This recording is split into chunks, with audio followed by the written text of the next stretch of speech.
Bienvenidos esta tarde más. Hoy nos acompaña en este webinar de negocios en Navarra Michel Elizalde, él es consejero delegado del grupo ACR. Michel, ¿qué tal estás? Bienvenido. Pues muy bien, ¿y tú, Rubén? Muchas gracias. Esta tarde de mayo, ya en fase 2, vamos a analizar el futuro del sector de la construcción. El sector de la construcción, como muchos sabéis, es un sector tremendamente atomizado y hemos invitado a Michel Elizalde porque, bueno, ACR creemos que es una de las referencias en Navarra. ACR cuenta con 50 años de experiencia en el sector, que se dice pronto, ha cumplido medio siglo. Ha construido, corrígeme Michel si me confundo, unas 30.000 viviendas más o menos, 5.000 creo que son propias, también edificios industriales, hospitales, residenciales, vamos, que habéis construido de todo, ¿no? Un poco de todo, sí. Aparte, bueno, ACR también tiene una presencia nacional. Cuenta con delegaciones en Navarra, su origen es Navarra, como he comentado. También estáis en Madrid, en Castilla y León, País Vasco y Aragón. Bueno, ACR le hemos elegido porque creemos que tiene una visión de conjunto. En su plantilla creo que ahora estáis trabajando 450 personas. Sí, eso es. Y aparte de su visión de pasado, presente, también creo que tiene una visión muy interesante de futuro. ACR ha sido pionera en implantar metodologías Lean en el sector de la construcción y, bueno, de manera constante y continua colabora con centros académicos como la Universidad de Navarra en proyectos de investigación para apostar por la sostenibilidad y por la innovación. Os explico brevemente el formato que vamos a realizar ahora mismo. Vamos a hacer una charla de unos 20-25 minutos más o menos y en la parte derecha de vuestra pantalla podéis ver un chat donde podéis dejar vuestras preguntas y, bueno, al final las plantearemos a Michel. Si te parece, Michel, por ir un poco en orden, vamos a poner un poco el contexto al sector de la construcción. ¿Cuál crees que ha sido ahora que ya ha pasado casi 2 meses desde que Pedro Sánchez decretó el estado de alarma, cuál crees que ha sido el impacto que ha tenido esta crisis sanitaria en el sector de la construcción? Bueno, primero de nada, Rubén, quería agradecerte a ti y a la revista especialmente, antes de entrar con la respuesta, pues la posibilidad de tener este rato y charlar. Y la idea, como tú decías, es que yo pueda ofrecer una visión con algo de conocimiento del sector, pero sobre todo para que luego, pues si hay un debate, pues podamos compartir opiniones, ¿no? Bueno, yendo a la pregunta, diría, el sector de construcción se ha visto muy afectado por el estado actual de alarma. Bueno, diría, ha habido un poco de evolución, ¿no? Las primeras semanas fueron un poco locura en general porque había que seguir, éramos de los sectores que seguía trabajando y por tanto había que adecuar protocolos, medidas de seguridad, EPIs, bueno, esta historia que ya no sabemos todos cuando además había escasez de ellos, ¿no? Eso tuvo una merma importante en cuanto a las productividades, lógicamente. Hubo 2 semanas después, o semana y media, la que comprendía Semana Santa y otra, que hubo un bloqueo total y, por tanto, allí se cerraron incluso todas las obras y, por tanto, ahí la producción fue de cero y después, enseguida, se empezó a recuperar paulatinamente, bueno, pues hasta ir cogiendo niveles de productividad razonables. No digo óptimos porque no lo son en las circunstancias, pero razonables.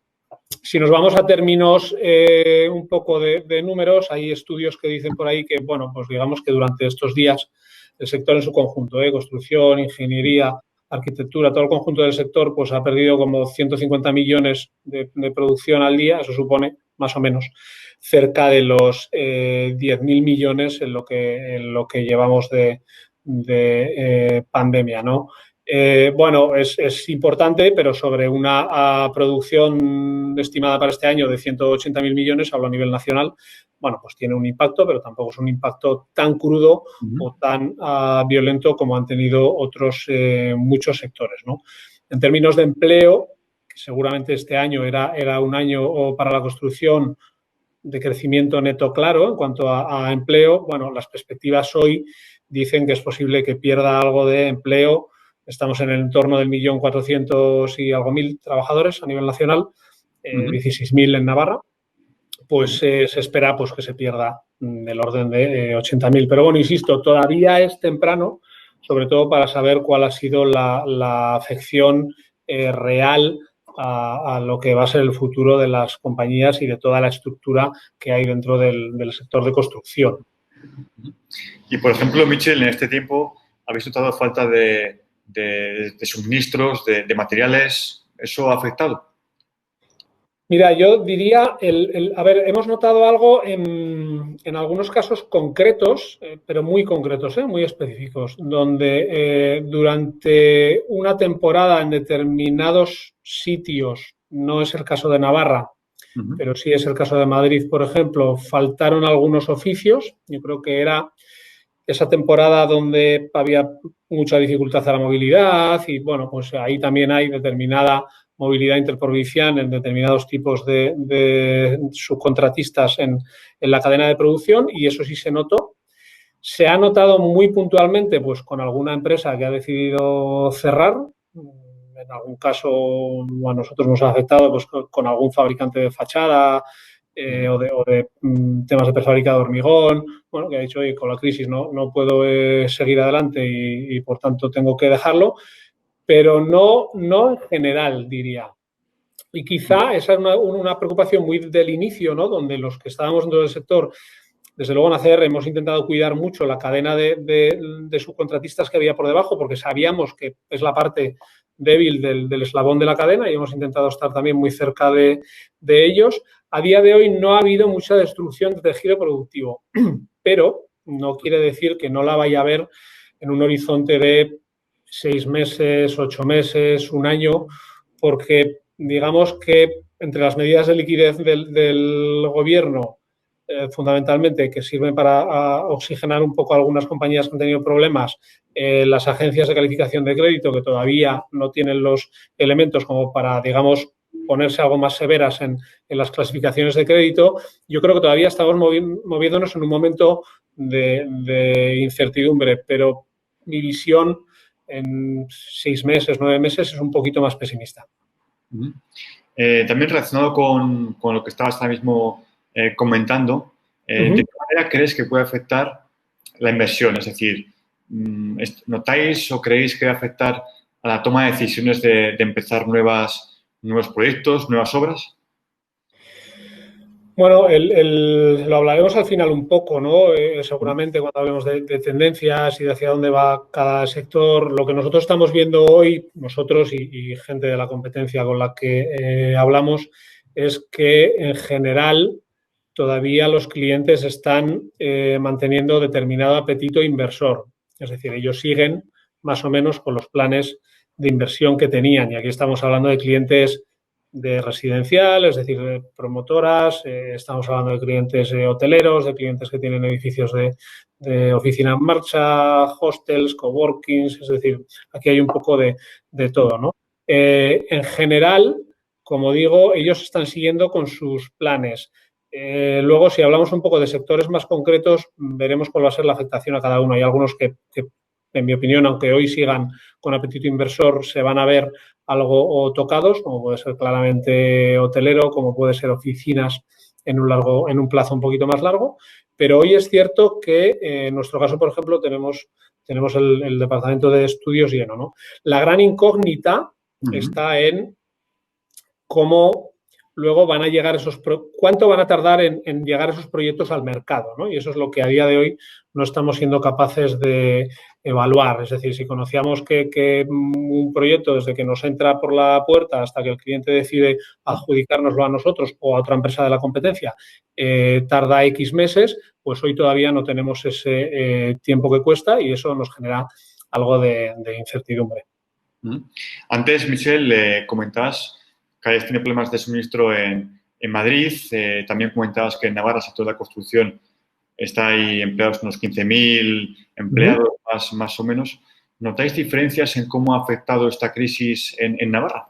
Sí, yo diría, Rubén, que como siempre, ¿no? Por decirlo de algún modo. Es decir, el sector de constructor en Navarra es un sector en general más solvente, con más tradición, con unas políticas más prudentes que el resto, y el resto siempre una media, ¿vale?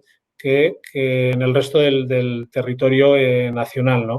Por eso yo creo que a día de hoy, claro, Navarra tiene el hándicap para los que actuamos en este sector. Este es un hándicap bueno, pero yo lo digo muchas veces, tiene el hándicap de que competimos con gente muy buena, ¿vale? Con gente que tiene mucha tradición, que lleva muchos años en sus espaldas y que, pues en general, hace las cosas bien.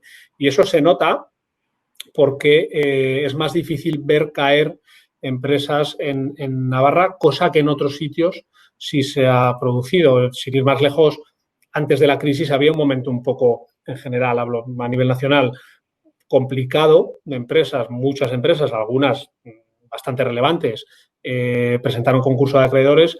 En Navarra no ha pasado eso, ni se espera que pase, ¿no? Yo creo que es un poco fruto también, como digo, de esas políticas un poquito más estables y de esa forma de entender la actividad en construcción pues un poco más prudente, ¿no? Eso no quiere decir que el mercado de Navarra no haya tenido también sus vaivenes en cuanto a producción. Por dar datos de Navarra, pues en los años 2001, 2004 se estaban haciendo como 10.000 viviendas en Navarra, que es una auténtica burrada. Esto bajó en el 2013, 2014 a 600 viviendas, o sea, para que veas, vamos, prácticamente frenó en seco. A día de hoy la velocidad del sector está más o menos en unas 2.500, 2.800 viviendas al año. Justo hoy, que yo creo que con algún error en cuanto a los datos de Navarra sale la estadística de visados, bueno, a nivel nacional está dando un 30% de bajada o 30 y tantos % de bajada tanto contra el mes anterior, en marzo, como contra el año anterior, ¿no? Bueno, veremos cuál es el efecto final. También por profundizar un poco más en esta última cuestión, comentabas que el número de visados ha descendido o ha bajado. ¿Cuál es vuestra previsión? Es decir, ¿cómo creéis que va a afectar esta crisis al sector de la construcción, que sin duda pues, es un tractor de la economía? Mira, es difícil de decirlo a día de hoy, Rubén, ¿no? O sea, este intento de ejercicio de bola de cristal que lo tenemos todos, bueno, pues a veces es muy complicado adivinar qué es lo que va a pasar, pero lo que sí es cierto son los datos actuales y las referencias sobre datos anteriores, ¿no? Del mismo modo que estaba dando los de Navarra en cuanto a 10.000 viviendas en el pico, 600 en el punto más bajo y 2.500, 2.800 en este momento. A nivel nacional, eso suponía 800.000 viviendas en su momento, 30.000 viviendas en el momento más bajo en 2013 y hoy la capacidad de fabricación más o menos o de construcción de viviendas al año pues estaba en torno a las 80, 90.000 viviendas, ¿no?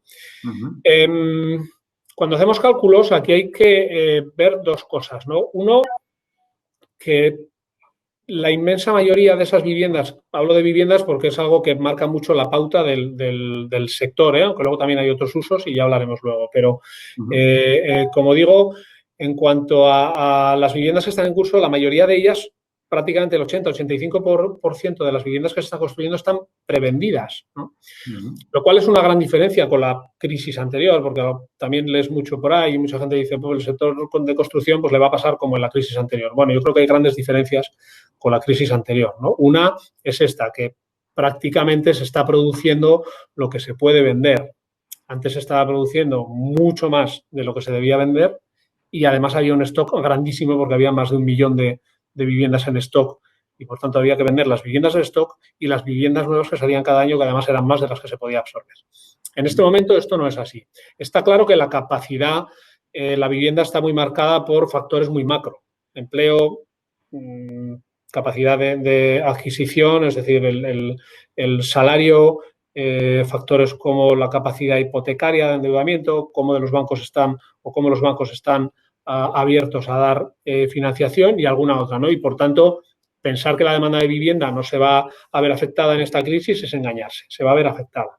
Ahora bien, cuando partimos de 80.000 viviendas, y miramos que el punto más bajo de la crisis anterior fueron 34.000, en ese gap que hay, ¿no?, de 40 y pocas mil, decimos, oye, ¿cuánto vamos a poder perder ahora, no?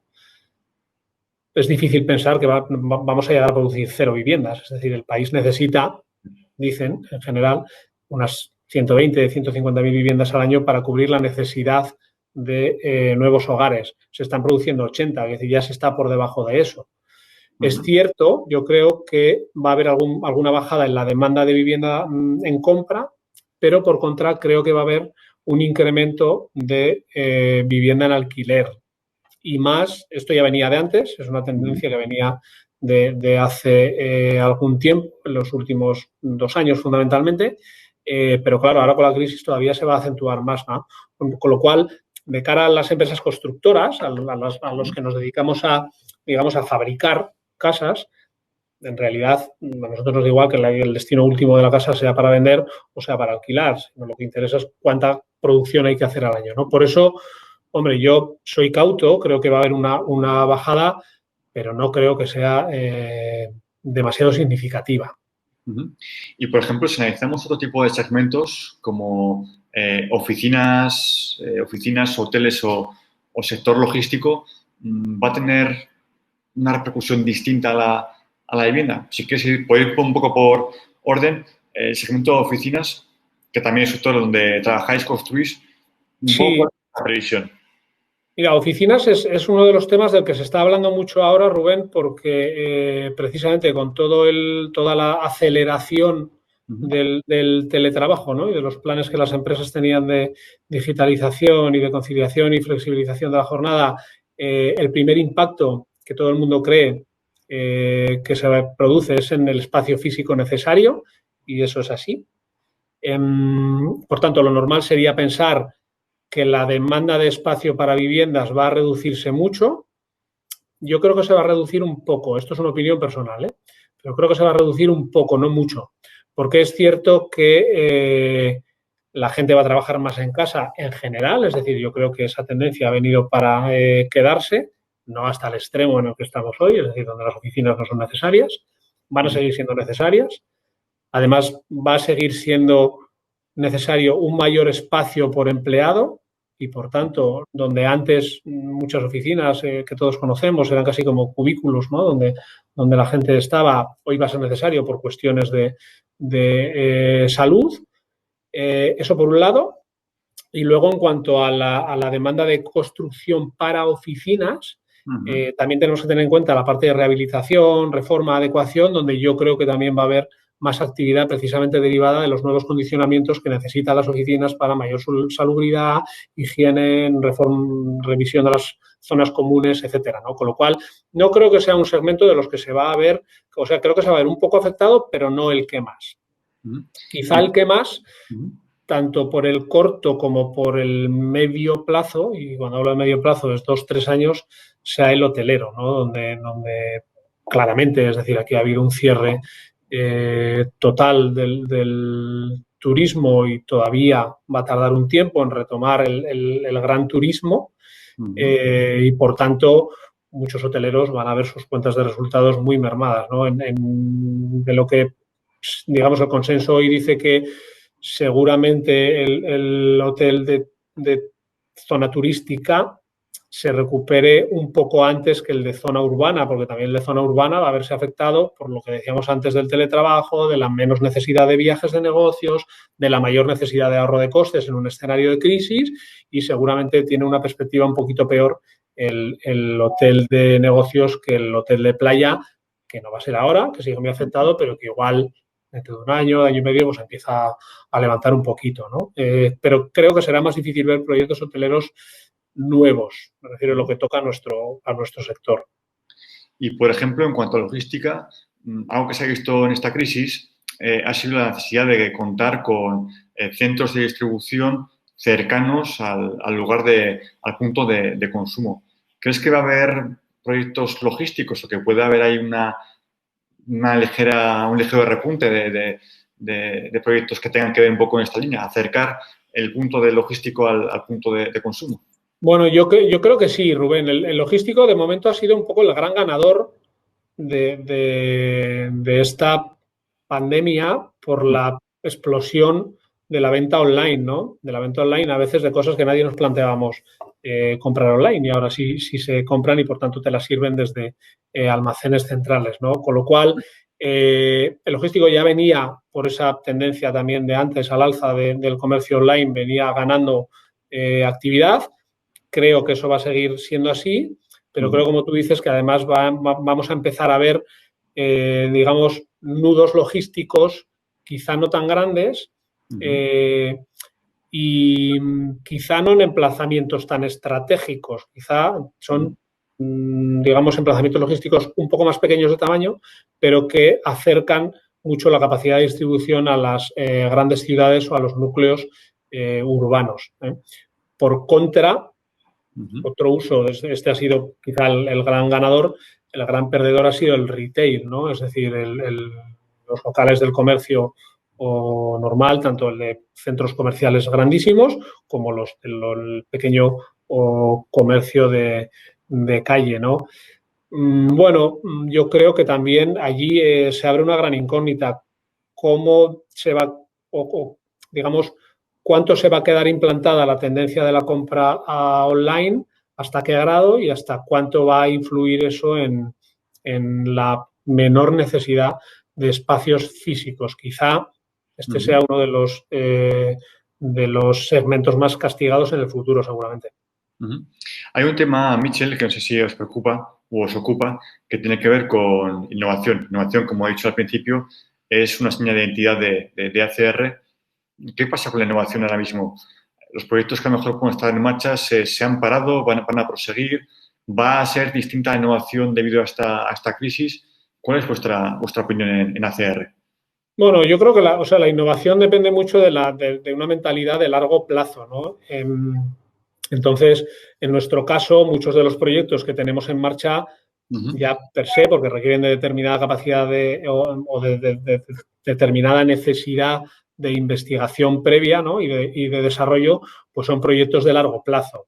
A priori, hombre, yo no preveo que en la parte de políticas públicas se vaya a penalizar mucho la innovación. Me queda la incógnita de saber en un escenario presupuestario complicado, con déficit alto, en deuda alta, etcétera, bueno, si van a caber los mismos fondos para innovación a pesar de la voluntad política que haya. Esa es una duda.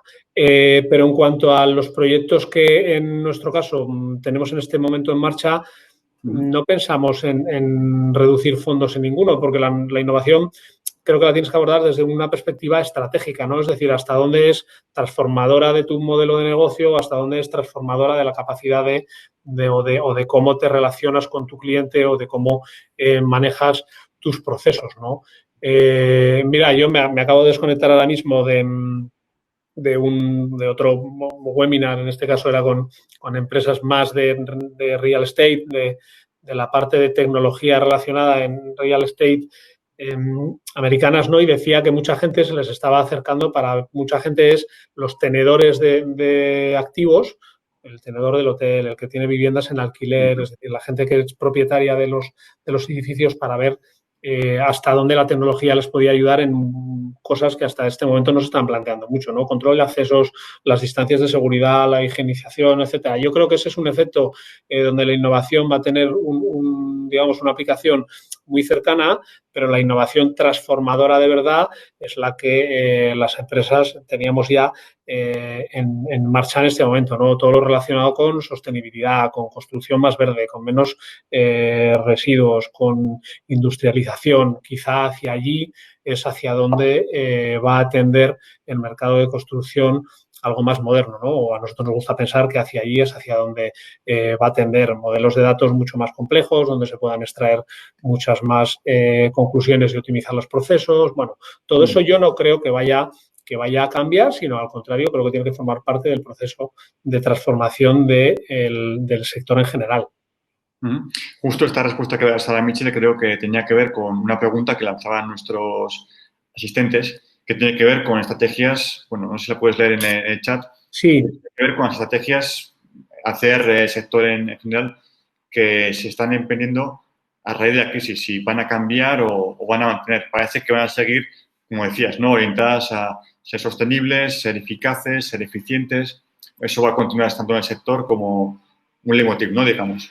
En nuestro caso sí, en nuestro caso lo tenemos claro, es decir, queremos, digamos, ser parte activa de esa transformación necesaria que necesita el sector y para eso tenemos que estar, como lo decía antes, en cosas como la industrialización, como la construcción más verde, como casas más eficientes, que algunas de estas tendencias con la crisis del coronavirus no han hecho más que acentuarse y nos van a hacer entender que era mucho más necesario, es decir, viviendas más ecoeficientes, viviendas con mayores capacidades de ventilación y de aire más sano, viviendas con mejores configuraciones, flexibilidad en la propia configuración de la vivienda, que también son líneas de innovación que nosotros en algún momento hemos tenido en marcha.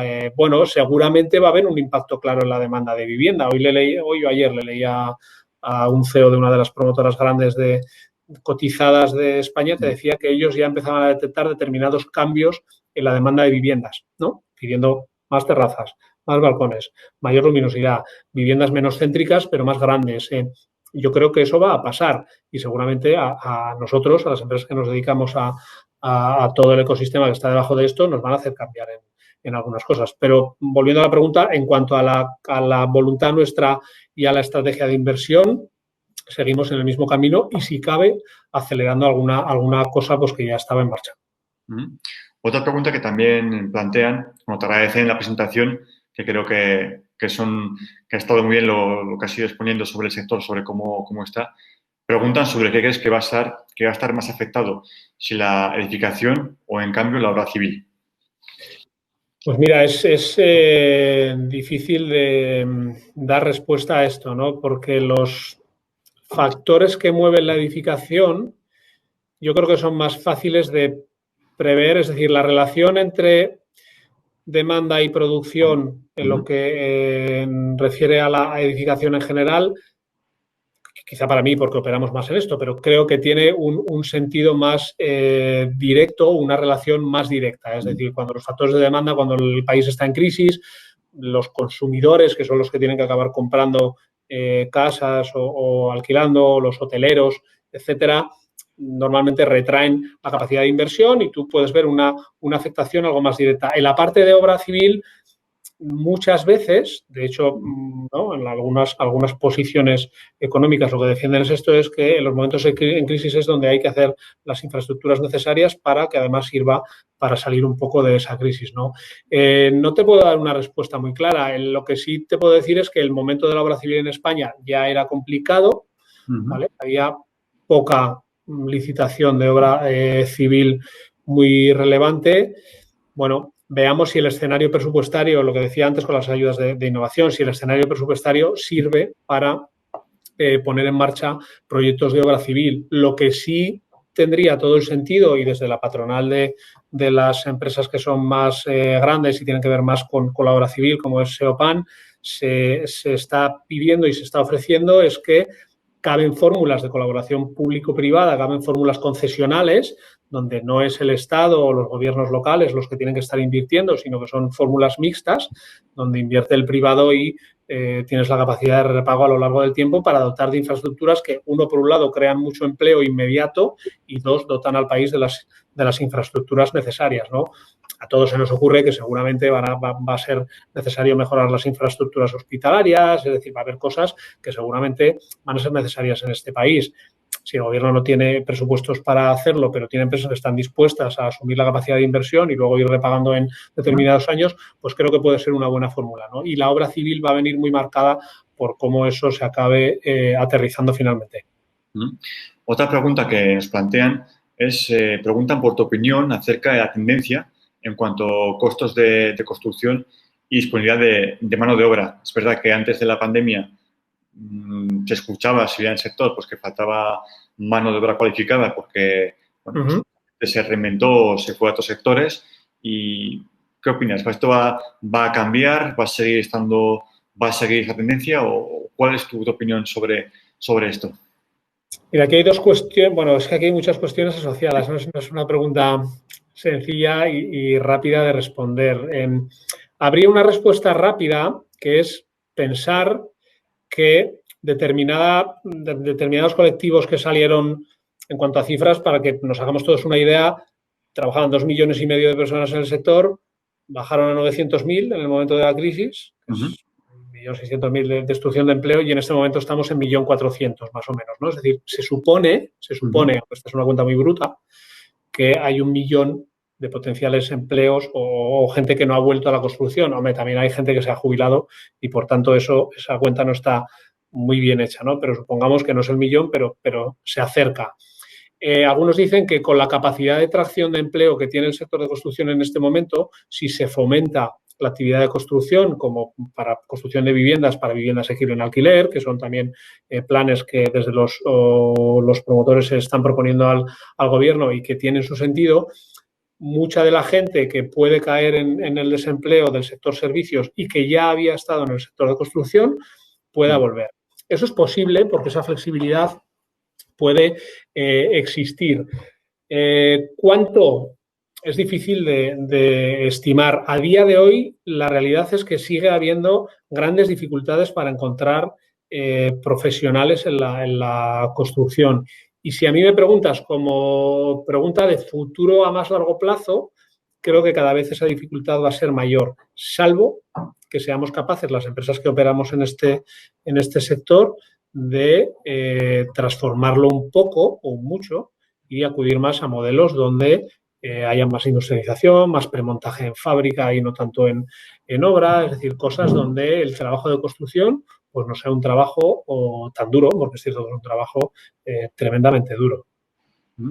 Por ejemplo, en relación a esto último, para mejorar la formación del sector, ¿habéis pensado en soluciones como colaboraciones con centros académicos, incluso hacer consorcios entre empresas del sector para fomentar esa formación? Sí, nosotros hemos pensado y tenemos una línea abierta justo con un proyecto relacionado con esto, ¿no?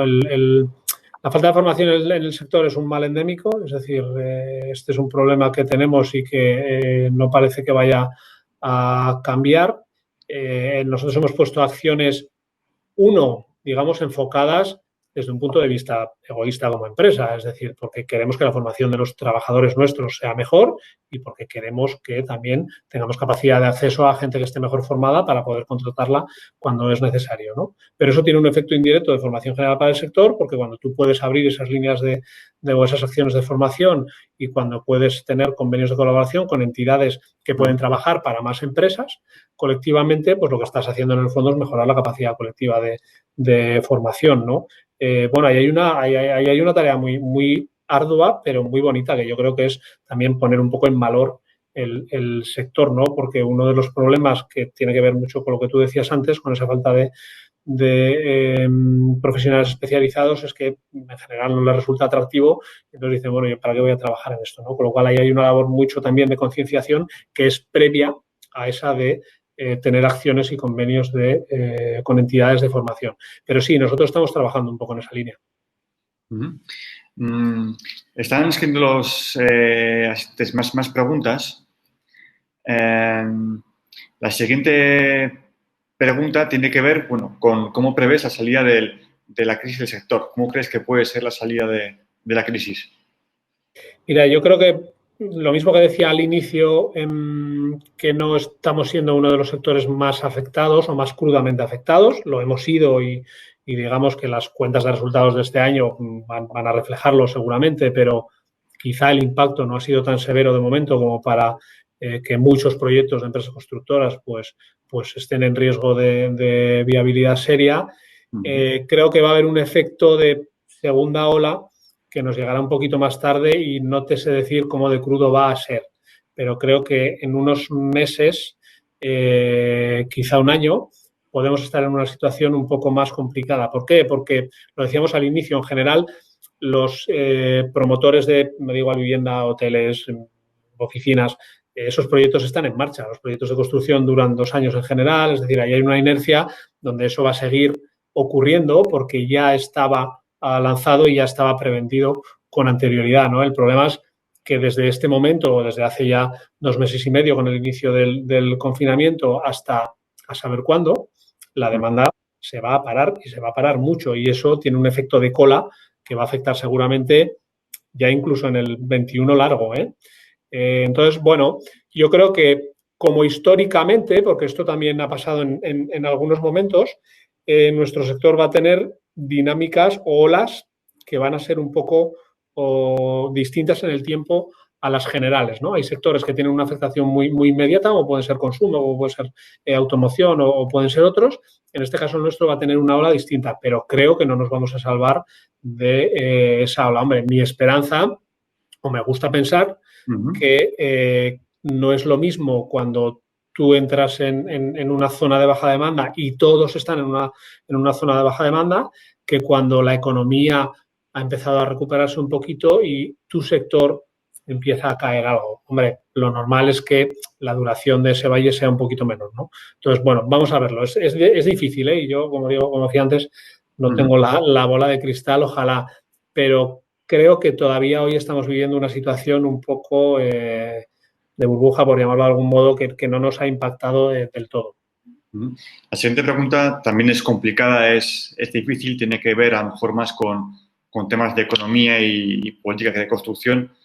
Habla sobre las fuentes de financiación. En el pasado pues hubo obras que dice que se hicieron bajo la fórmula de peaje en la sombra, que bueno, ha sido criticada por los gobiernos posteriores a UPN. Preguntan pues, si tienes una opinión respecto a este tipo de fórmulas de financiación. Bueno, poco puedo decir en esto, no porque no quiera responder, sino porque respondería como uno más de la calle. Quiero decir, no es mi sector y, por tanto, poco puedo aportar, salvo lo que decía antes, que sí que creo que las fórmulas de colaboración público-privada, llámese peajes a la sombra, llámese financiación de infraestructuras o llámese X, son una solución para a veces pues poner infraestructuras dotacionales que son necesarias en marcha cuando los gobiernos no pueden. A partir de ahí, poco más puedo decir.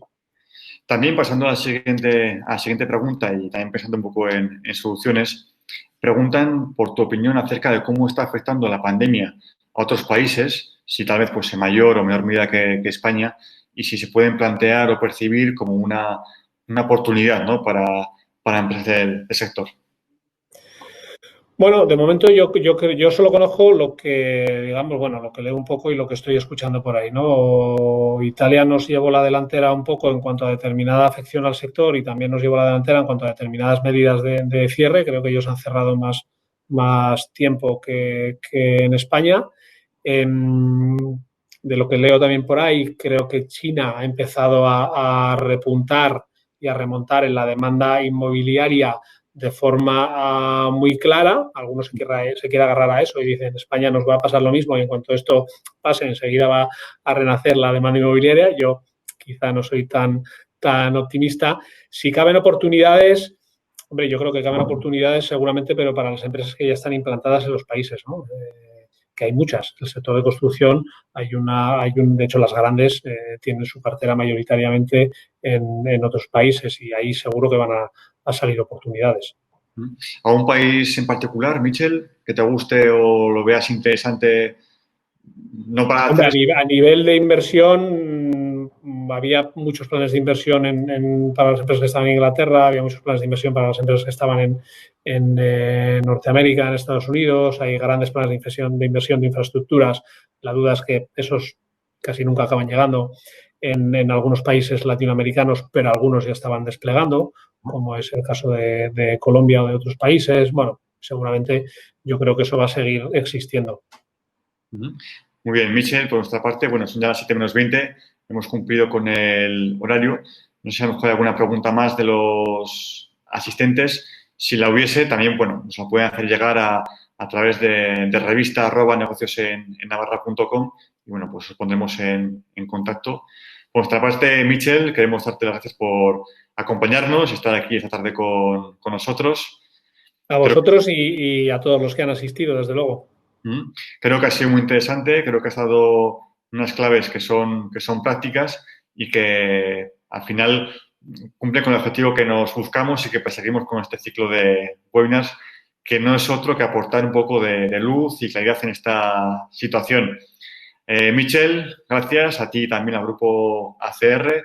Enhorabuena porque hace poco habéis iniciado las obras en Las Salesas. Sí, bonito proyecto para Pamplona, sí. Eso es, un lugar emblemático y que, bueno, está precioso en esta época del año.